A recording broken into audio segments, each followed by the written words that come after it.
Okay, hi guys. So I wanted to get on right quick and just kind of talk about just some things. I just like to talk about all the cool stuff God is doing. That's like half the purpose of this whole page is just to talk about cool stuff God is doing in my life. It's kind of funny because like maybe a couple of years ago, I remember one of my friends. She would always like come up to us and talk about like she'll be like, guess what? What she used to say? She used to say something like, let me tell you about what God did in my life or something. Like that's literally how she would start a conversation every time I saw her. And it got to the point where it was like, okay, that's cool for you, but guess what? God's doing stuff for me too. So let me tell you about all the stuff God's doing for me. And so like it just kind of became a norm. I think that's one thing that was really cool.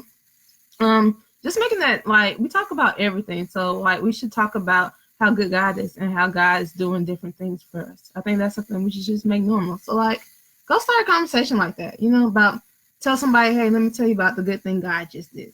So, anyways, let me tell you about the good thing God just did.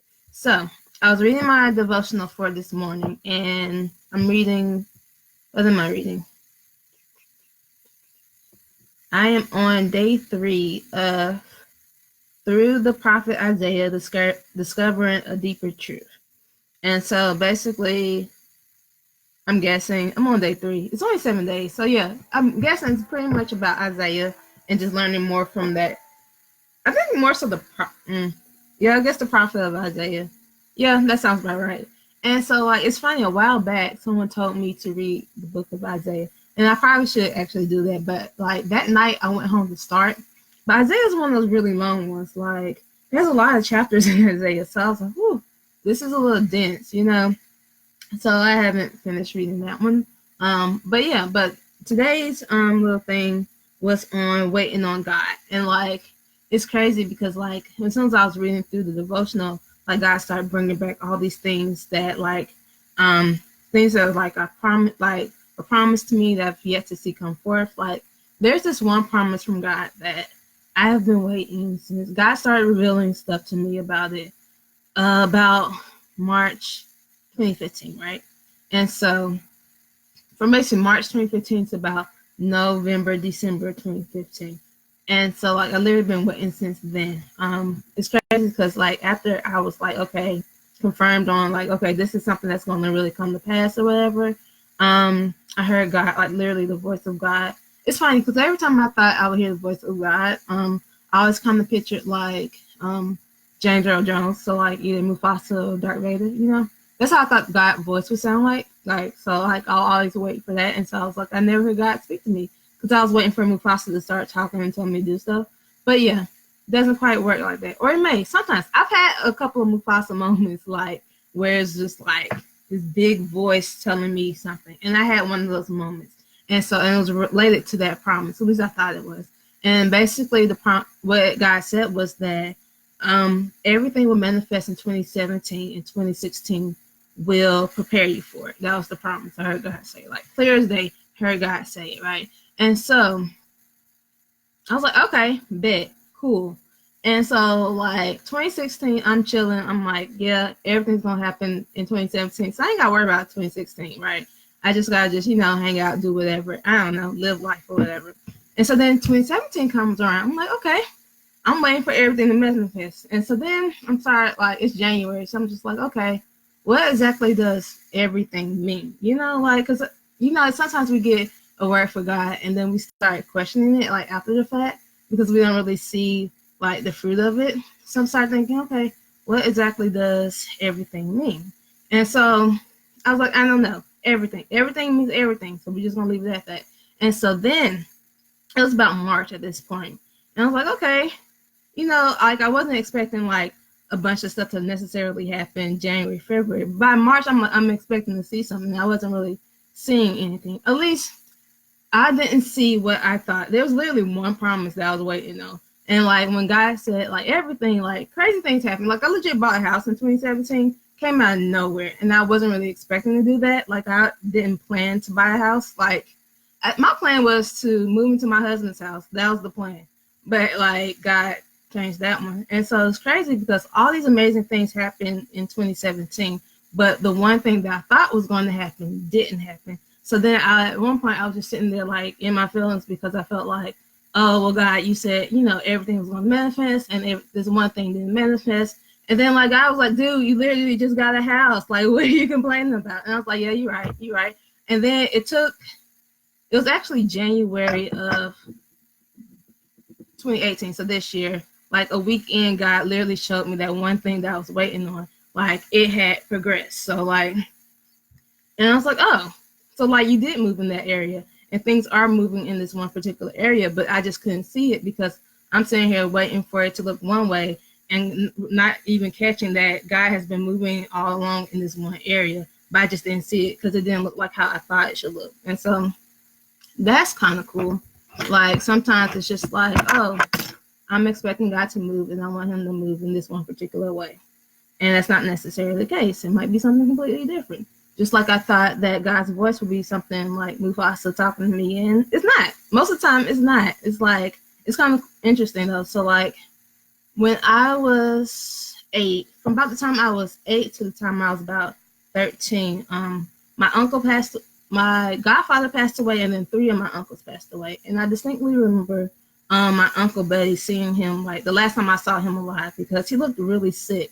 And, like, my grandma had been telling me, make sure you pray for Uncle so-and-so, so-and-so, so everybody, pray for everybody. Like, okay. But then I actually saw my Uncle Buddy at one of my other uncle's funerals, and he looked sick. And it was like, it was the first time I ever seen him look like old or weak or anything, because he never looked like that. And so then from that day on, I was like, okay, let me really start praying to God that he gets better or whatever. And he didn't get better. He passed away. And so I had this notion in my mind that, okay, God only does, like, abstract things. So, like, basically, like, you can pray to be happy, and then something will happen where you become happy. But I had this notion that you can't pray for very specific things. So you can't pray for people to be healed. You can't pray for, like, things to happen. Like, I just had this idea in my mind that you can't ask for those type of things. And I pretty much carried that thought throughout college. Actually, a lot longer than that. So, like, when I went to undergrad, I didn't go to church at all when I was in undergrad and my first year of grad school. And then I started going to church. I started talking to this guy the end of my first year in grad school, and he would start telling me things about God, and he would talk a lot about scriptures. And it's kind of crazy because God used that one person to kind of get my attention and reintroduce himself to me. So God would, like, the guy I was talking to would start talking about these different scriptures, and he would mention it. And when he would mention it, I would look it up. And then it'd be crazy because I was reading at the time this one particular devotional. It was like Confident Woman or something. It was Joyce Myers, because I was really, like, into Joyce Myers at the time. Like, I just got into Joyce Myers. And so I had heard devotional, and I was reading that. And so, like, it was crazy because, like, the scriptures the guy would like talk about would pop up in that day's devotional. Like, I would literally talk to him, like, early in the morning or something like that, and or in the morning sometime, and he would start naming different scriptures. And then in the evenings, I was doing the devotionals, and those same scriptures that he mentioned were right there on that page. And I'm just like, wow, like, crazy, right? Blew my mind. I'm just like, wow, God's out here, like, for real, like literally, that was God getting my attention. It was so awesome at the time. It was just like, because I had never experienced anything like that. I was like, okay, the first time it was like, man, that was a coincidence. That's crazy. Like, how did that happen? But, like, after, like, a week of that, then it's like, okay, there's something bigger than this, than what I thought. And maybe God is, like, a lot more powerful and a lot, more active in our day-to-day lives than I actually thought. So that's kind of when I started understanding how God spoke to me. And at that time where I was, God was like, use people and, like, use the things that I would read to connect things and to get, like, whatever he wanted me to know. So that was pretty cool. So also going to talk about, so after that, as I learned more, like, got in a deeper relationship with God, the way he would speak would be different. So it might be like, it went from, like, those, like, that specific devotional to, like, other things where I would see things line up, or I'll see things in nature, and I'll see things. I remember one time I was living in Danville, and it was snowing out, so I was snowed in. And, like, during the time, I was really, like, worried about finances, worried just about a lot of things. Because it's like, look, I got a lot of bills and that my check don't quite reach it like the way it should. And so like I remember seeing God, like I remember looking out the window at my car and there's like snow in my car. And like I used to park my car under this tree. I don't know what kind of tree it was, but it had like fruit on it, some type of berry or something. It was so gross because every time like it will like the wind would blow, the berries would drop on my car and it would like splatter, and it was so gross because then it was like super sticky and I couldn't get it off right. But then this one day it was snowing and there was snow in the car, but like the berries still shook off and like were on the car as well. And then all of a sudden I saw all these birds come like onto my car and they're literally eating the berries. And God just reminded me of Matthew 6 where it talks about, you know, like why should you worry? Like why are you worrying when like God literally, you know, provides for the birds? That means he's literally going to provide for you. And it was just like in that moment, it was like, you're right. I'm sitting here worried about stuff like, God, you told me to come to Danville. I didn't want to go to Danville. And so literally, if you brought me here, then that means you're going to make sure like I'm good. And the entire time that I was in Danville, like I was straight. And so that's how like it has like evolved for me. So it might go from like, it went from like the words and then me seeing things in like nature or whatever. And now it's like sometimes God would just be talking, like he would just be talking. Like it's crazy. Like the last month or so, particularly. And I think it's because, well, partly at least because like I've been more active in seeking him. So like really trying to be diligent and like praying, but not just praying for like myself or just like I'll be like, God, what should I pray for today? Because like if I probably just start talking about myself, it get real dry real quick because I don't know stuff to talk about. My thing is, okay, if I just prayed to you yesterday, like, and nothing has changed in the last, 24 hours or whatever, then we don't have nothing else to talk about. And that's not just like how I pray. That's literally just how I am, like with conversations. Like if I just talked to you yesterday, like, and nothing happened today, then we ain't got nothing to talk about. So we ain't really got to talk. But God would start going like was showing me things or like bring people back to my remembrance and then be like, oh, you can pray for this, this, this, and this, and this, and this, and this. And I'm like, no problem, got it. And so just going forth from that has been really cool. But yeah, so this promise that I'm still waiting on. At first it was really frustrating. 2017 was frustrating because I thought I was going to see it a particular way. And it was to the point where I was really desperate and like anything, like any like prophetic word that I thought could possibly apply to my situation, I would try to apply it, even though God was telling me that ain't for you. Like legit got to the point where he was like, that ain't yours. Like leave it alone. That's somebody else's word. But I was just like, but like you said everything, so that's gonna be it. But yeah, that didn't really necessarily happen. So now still waiting on it, but I'm at a place where I'm cool. I'm pretty good. Like things are cool because like I realized with that one particular promise, it's a lot of like responsibility that comes with it. And I'm just like, I'm good. I can wait on that one. So that and God is still revealing things to me. Well, we kind of talked about yesterday because I was on here yesterday as well. Just how,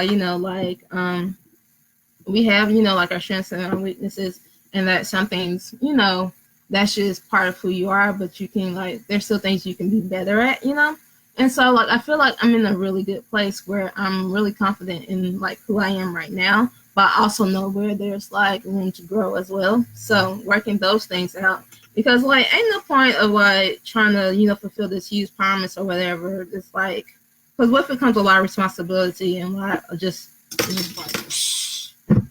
like so yeah. So I'm good on that. But what has helped me in this particularly last year to really not like lose my entire mind, because there were points where I doubted what God originally said. So when 2015 was happening, everything that happened in that period, it got to a point around 2017 where I was like, well, maybe I was wrong, or maybe I didn't hear it like I thought I heard, or maybe I misunderstood, or something. Like we can easily talk ourselves out of like, oh, I thought God heard, like first you start off as in God said this, and then it turns into I think God said this, and you know what, then it'd be like, oh, maybe that was me talking. That's my one. Like especially when it's stuff I don't really want to do. Like I'd be like, oh, pray for somebody or talk to that person, and I'm like, here we go. Or I'll be like, was that me? I think I said that. I don't think that was God talking. I think that was the lion talking. But I already know it wasn't me because I wouldn't have said that in the first place. Because I'm not trying to talk to nobody or pray for somebody random, especially not like a stranger. And so I know for a fact already that was God talking. But anyway, so one thing that's really helped 2018, where just waiting on promises, is one, just reminding myself that, this is what God said. Somebody told me that you should, if you get like a prophetic word or whatever, that you should water it. They said water the word. I was like, I don't really know what that means. Like, I don't really know what that means. And so but practically what that means is saying like, so let's say you're in prayer, right? You just will say something like, okay, God, your prophet so-and-so said this. And so then you're keeping the word active because you're reminding God what the prophet said. And then they'll say something like, oh, and I command it to come forth for whatever. But as long as you're keeping I think what the most important part of doing that is making sure that you're not doubting it. I think once you start doubting it, you start getting a really not great place. So that's one thing I've done, just reminding myself, hey, this was God and it'll come to pass when it comes to pass. Another thing I've done that's helped is to not try to figure out how God's going to do it, because 2017 I was definitely trying to okay, if this lines up here and this lines up, then I can have this, this, and this by this point. God can give me 1 + 2 and I'll add 9 to that bad boy and get 13. That's just how I work. So I try to figure out stuff or whatever. That ain't even 13, that's 12. But anyway, see, and this is why I don't need to be in it. We talked about that at church today. Let me tell y'all what we talked about at church today. Pastor Bill was like, God wants to do stuff. I gotta get my notes to really tell you exactly what he said. But if you just come to Harvest City Church on, Sundays at 10:30, 811 Cypress Street, you can find out what he said for yourself. But one of the points he had made was just how God doesn't need us to jack stuff up. So God, that stuff, and he doesn't have to have us to add that input to it. Let me not tell y'all the wrong thing what he didn't say. It was something along those same lines. That's what he said though. But I was paying attention. It was good. So yeah, but anyways, I always get off on a tangent. And I just be talking about anything. But anyways, back to making sure how to wait on your promise. So you have reminding yourself what was said, not trying to force anything to happen. And also, I think just being grateful for what you have right in the moment. I was really upset come January, well, not the 1st of January 2018, but the 2nd, because of the fact that I was like, but God, you said this was supposed to happen and it didn't happen. And then not realizing how awesome I basically just, didn't take into consideration how great my 2017 was. So much happened. I did, got a lot more done in my job, where I was in a really good standing with my job. I was doing a lot with my church. My family was good. Got a whole house. My dog was doing he was thriving. It's sometimes we take for granted those things. And it's just no, you're good. So another thing is just to appreciate what you already have in this moment. And also work on yourself, because if you're disobedient and you can't follow what God does for you, wants you to do, the things that he says for you to do, how are you going to be able to handle that promise when it comes, So one thing this year, 2019, my word for the year is consistent. God gave me that. And so it's I have really good goals. I have really good where I'm saying I'm going to do certain things, but my issue more so than anything is being consistent. So consistently doing those things. So I'll start really good. I'll start the week off, doing some type of prayer and devotional and reading and studying. But then by Wednesday, Thursday, I'm sleeping in again. So it's I start off pretty well, but then I'm not really consistent with it. And so that's one of the things that I feel particularly with this one particular promise, where being consistent is going to be very important with. So that's something I'm working on, and God has revealed that to me. I think it's also cool that you can just ask God, the Holy Spirit, what are some areas that I could possibly work on? And he'll tell you right then and there. And then sometimes I'll be in my feelings when I ask, because I'll be like, oh, wait, what? Like one time God was like, what do you say? God can tell y'all because like something that's personal. I like, look, I'm so fun type of way. But actually I was talking to a friend. I believe God used my friend to tell me this. She was like, I was complaining about something, and she was like, it all has to be about you. And I was like, yikes, dang. And what I was complaining about was just like, it was crazy. But she was like, yeah, it all has to be about you. And I was like, yeah, low key, I am there. Like, oh, that's a little selfish. So like, how can I go forth and do whatever it is God wants me to do when I'm more concerned about what I can get out of it? So yeah, changing your mind frame. But yeah, that's pretty much it. I mean, I could keep talking, but who knows where this may go if I keep talking. So yeah, we're just gonna end this thing right here then. But yeah, so Thursday, I'm going to talk about goal setting and like making goals that are gonna work for this new year. I haven't actual like the plans to like really make it like work. So that's something I'm really looking forward to. So you guys can come back and join me 7:30 on Thursday and we'll talk about that. I hope you guys have a great Christmas. Like Christmas is great, but I know it's also a difficult time for some people because, you know, like they may have lost a loved one isn't here any longer, so it makes it difficult. Or they may be alone or something. So like if you know someone who's probably gonna be by themselves on Christmas, like hit them up, call them, text them or something, you know. I mean you can invite them to dinner if you want, but I'll probably just call somebody, you know, make sure they good though. But yeah, you know, do something for the holidays. All right, yeah, that's it. I'll talk to you guys later.